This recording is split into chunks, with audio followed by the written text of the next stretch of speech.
Hi, welcome to the first of 3 videos explaining Newton's laws of motion. Here's a bit of context. Today the pace of scientific progress is breathtaking, but it wasn't always like that. For 2,000 years nothing much changed at all. The teachings of the great Greek philosopher Aristotle dominated and went largely unchallenged until brave people like Galileo began pointing out the flaws in Aristotle's ideas, particularly his ideas about motion.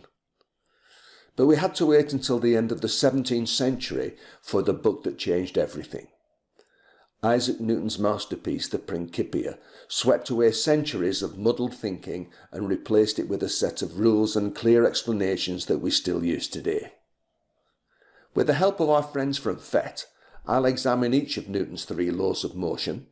I hope you find it interesting. Let's start with the first law, which is all about balance forces. So here I am, with a large wooden crate that has to be moved. At the moment I'm standing on a displacement axis, and we'll take all our vectors to be positive in this direction. Okay, so let's have a look at the crate. It doesn't look like it's doing very much at the moment, but it is in fact obeying Newton's first law. Any crate will continue to do what it's doing forever and a day unless some unbalanced force comes along and makes it do otherwise. That's Newton's first law. It's sometimes called the law of inertia.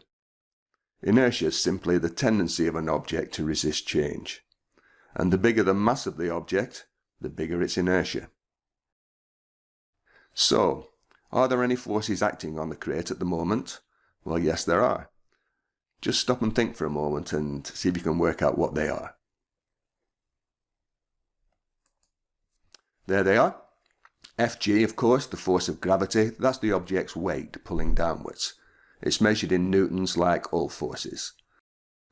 And balancing that force is an upward force supplied by the wooden floor. Fn is called the normal reaction force. So at the moment, the crate is in equilibrium. I think I need to add some more forces to make it a bit more interesting. Let's try that. Nothing happened. Try again. Still nothing happened. What do you think's the problem? What am I doing wrong? Let's have a look at the force vectors again.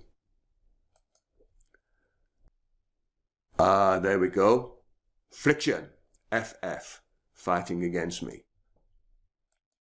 I'm going to push a little bit harder, and this time let's hope for some success.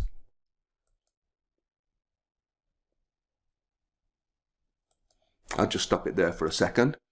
And you can see that the 4 forces on here no longer balance. The applied force, Fa, supplied by me, is bigger than the friction force. And we have an unbalanced force at last. I can show you that. The green arrow that's just appeared can replace all 4 of the other forces. It's the sum of all the forces, it's the unbalanced force, and it's that force that caused the crate to do something different. It started to move. So friction is the thing that makes everything else more complicated to understand. It's this problem that held back Aristotle and all the people that followed him. So what if we could remove friction altogether? What kind of experiment would we have then? Here we are in the ice lab. I've replaced the wooden floors by ice, and so friction has disappeared. I'm about to supply an unbalanced force to the crate. What do you think will happen? In particular, what do you think you'll see on the velocity time graph? Okay, here goes. So, I only supplied the force for a brief instant, but it brought about a change. This time the crate is moving across the screen, as you can see, with a constant velocity. This is the second aspect of Newton's first law. If an object is moving, it will continue to move in a straight line at constant speed, because of its inertia. Here's Newton's first law restated. An object at rest will stay at rest, or if the object is moving, it will continue to move with a constant speed in a straight line, forever. unless an unbalanced force acts upon it. I'm just going to have a little fun now and push the box across the ice. I'm going to give it a few nudges. What do you think will happen? And again. And again. As you can see, each force produced an increase in velocity, but once the force was over, the box continued to move with constant velocity.